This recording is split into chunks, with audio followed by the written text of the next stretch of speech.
everyone.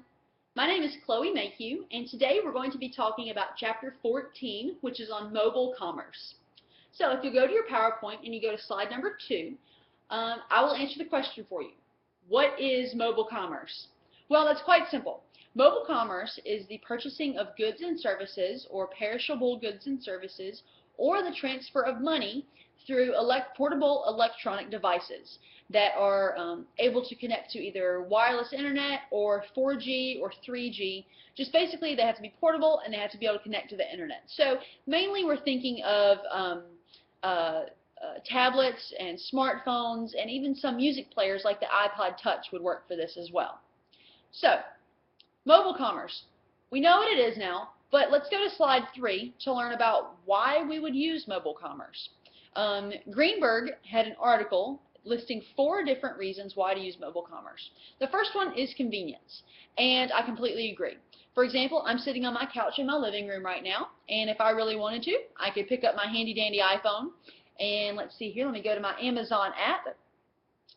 Okay, I'm on my Amazon app now. I've been logged in. I've just left myself logged in, and let's say I wanted to shop for some boots.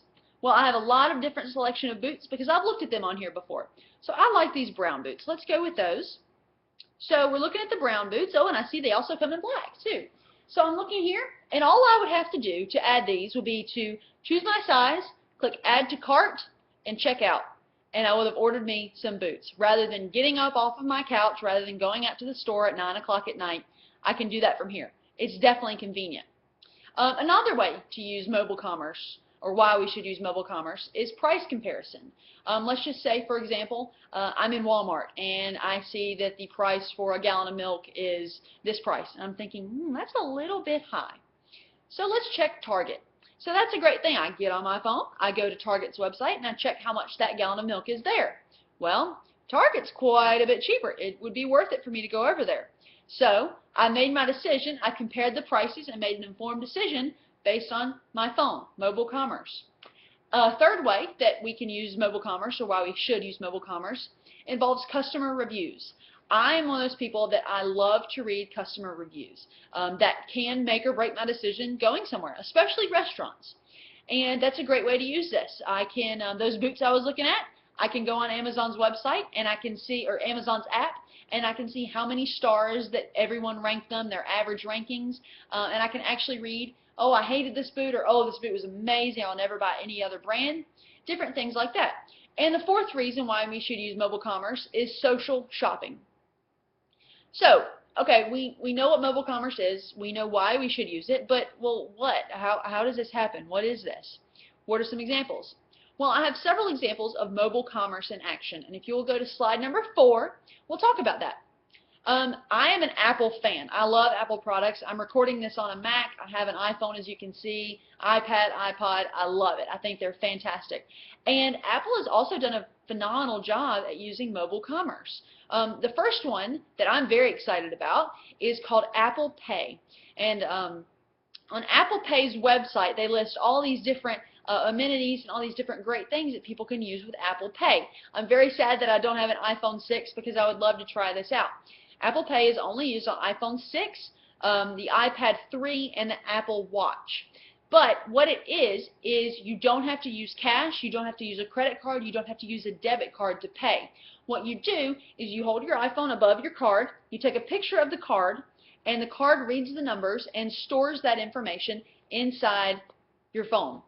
And rather than going into a store and having to pay for something with cash or hand the clerk your card and have them swipe it, all you have to do is let them see your phone.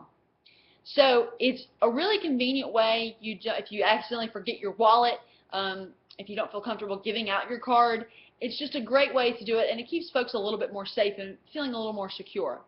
Then also, like I mentioned, Apple has iTunes and the App Store. And iTunes and the App Store, if you're not familiar with it, you load your iTunes gift card or your App Store gift card or a credit card or debit card on there with your account. It's linked with your account.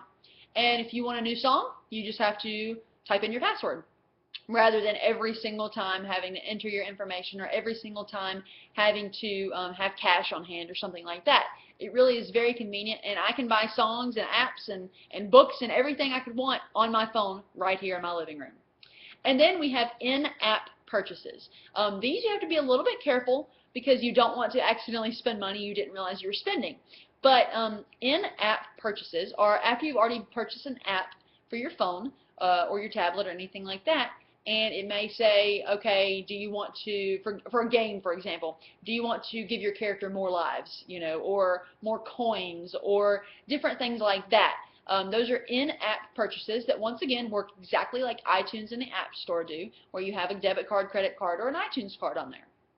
So, getting off the Apple train there, let's talk about some other ways that mobile commerce is used. As you saw me using Amazon a little while ago, that's a great app that I love.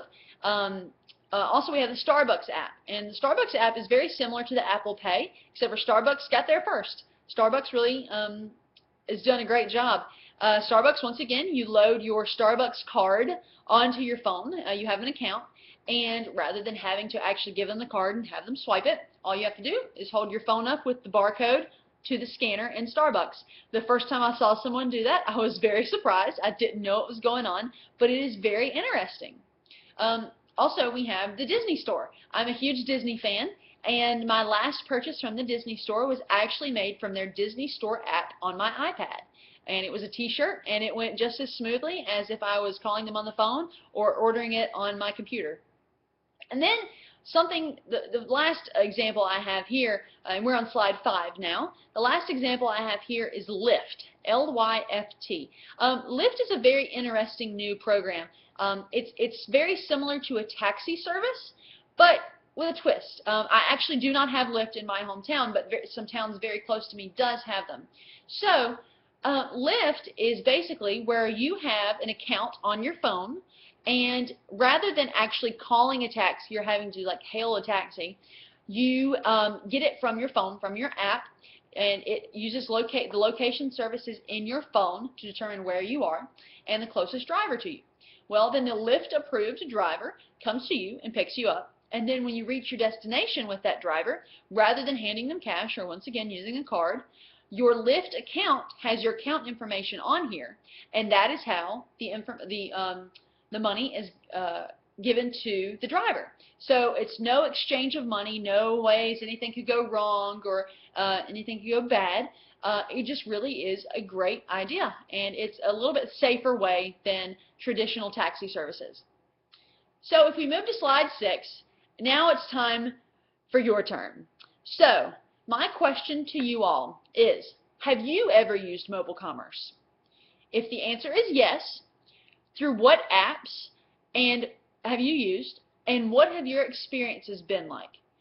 Based on your experiences, are you a fan or not? And do you see mobile commerce continuing to grow?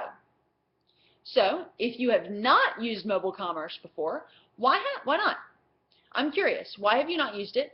And once again, do you see it continuing and growing based on the information you learned here today or your prior knowledge? So thank you all very much for listening to my presentation. I hope you all have a very happy Thanksgiving, and thanks a bunch.